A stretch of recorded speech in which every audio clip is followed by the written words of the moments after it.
I mean, can you think of something more ironic? We're wondering where AirTags are, and the purpose of AirTags are to help us find things that we don't know the location of. So, little life hack for you, once AirTags do come out, attach an AirTag to your AirTag, that way you won't lose it. But the status of AirTags seems to be changing quite a bit, and there's a little bit of an updated timeline. Thanks to Makatakara and Ming-Chi Kuo, who have decent track records. We know a little bit more about it now, so I wanted to detail all of it with you. You're welcome. Let's begin.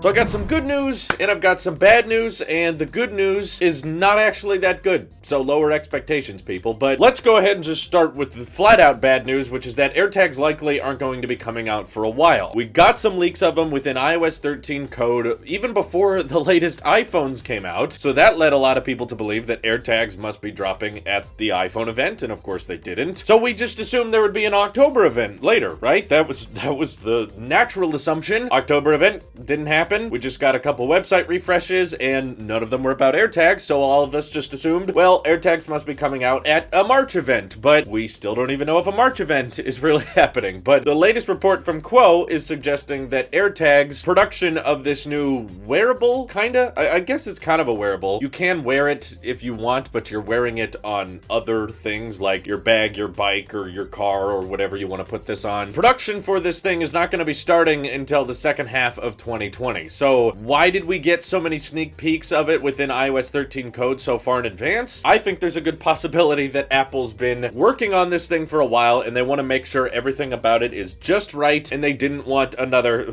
you know what. So they were like, okay, we're not gonna even unveil this thing until we're ready to ship it within like a week, because the AirTag is obviously going to be utilizing the new ultra-wideband chip, which is built into all current iPhones, as long as they're the latest ones, and they're using this type of technology to kind of encryptedly ping all registered Apple devices, so that even if you're in a location without Wi-Fi, you'll be able to locate this device just from it pinging other Apple devices. Given there's a lot of activated Apple devices out there, it should make losing things a lot less convenient, because these things will most likely be nearby some type of registered Apple device and let you know where it is. And that's a very complicated process, because it's not using just standard Bluetooth technology, and it's not just utilizing NFC or anything like that. So some type of next generation tech, even though we've had, tile trackers in the past, is being put into AirTags to separate them from the competition, luckily. So in traditional Apple fashion, this is not the first of its kind by any means, but it'll probably be the best of its kind. And that does not mean cheap. It just means it will likely perform pretty well. But the details Makatakara gave us, which is somewhat of the good news, is that they're supposedly going to be completely waterproof. Should be pretty easy, given they're just, a few chips of silicon in a battery pack, so you don't need to worry about a display. You don't need to worry about even user input. I don't even think these things necessarily have to have buttons. Maybe just one button on the back that's just like, hey, start pairing now. But other than that, these things should be fairly simple to water seal, which means, of course, you'll be good even if they go in water or get rained on. That's not going to hurt them. And the other thing that I think is good news, some of you may not think it's good news, is that they're supposedly going to have a wireless charging method somewhat similar to the Apple Watch, which is kind of a mixed bag for people right now. See, in comparison to other wearables, I'm actually pretty happy with the Apple Watch. It does have this sort of proprietary Qi charging method, although it's not really Qi, because obviously our Apple Watches do not support standard Qi chargers. That's a big annoyance for a lot of people, but I'm in the category that I think that it's technically not possible for Apple Watches to support standard Qi chargers. Some people out there have said that it's just software locked. I don't think it is. I think it's that the Qi coil within the Apple Watch is so incredibly tiny that it's very, very difficult to get standard Qi chargers to support compatibility. Maybe through some software they could get certain Qi chargers to support it, but Apple doesn't want to open that gate, because then it would be confusing for users to be like, well, it works on some Qi chargers, but not all of them. It just kind of depends on the one you buy. And Apple doesn't want to confuse people like that. The main issue is that Apple likes making these really, really small watches, and that Qi coil has to hide within that little circular back on them. So in order to get Apple Watches to support Qi, they would probably have to re-engineer the inside a little bit, make that coil wider. But I'm an idiot, so don't take my my word for it. But when it comes to AirTags, we have no idea what this thing really looks like. We don't even have much of a concept of what the design is, other than it's just going to be this circular little puck, maybe with an Apple logo on it. But that, of course, could be even a placeholder. That might not even be accurate. But I'm sure they're probably going to be pretty small, and that means that it's likely they'll have to develop some type of either proprietary wireless charging standard, or an idea I wouldn't be completely against is that they charge with the same puck that the Apple Watch charges with. So if that's the case, a lot of people are like, oh, this is annoying because I don't like having to take my Apple Watch charger and my iPhone charger and my USB-C charger everywhere I go. For the most part, I do agree with you, but my guess is that these AirTags are going to be super ultra low powered, and that's probably one of the big features they're working on right now. And the idea is you won't have to charge this thing very regularly. So yes, it's kind of annoying that you may have to get your own Apple Watch charger in order to charge an AirTag, but if it only has to happen once a month or once every 6 weeks, I feel like that would end up being worth it for most people, because I find it personally annoying as someone who's used those old little third-party wireless trackers in the past that just rely on Bluetooth, and you can ping them if you want and they'll make like a chirping sound. Those things require those typical,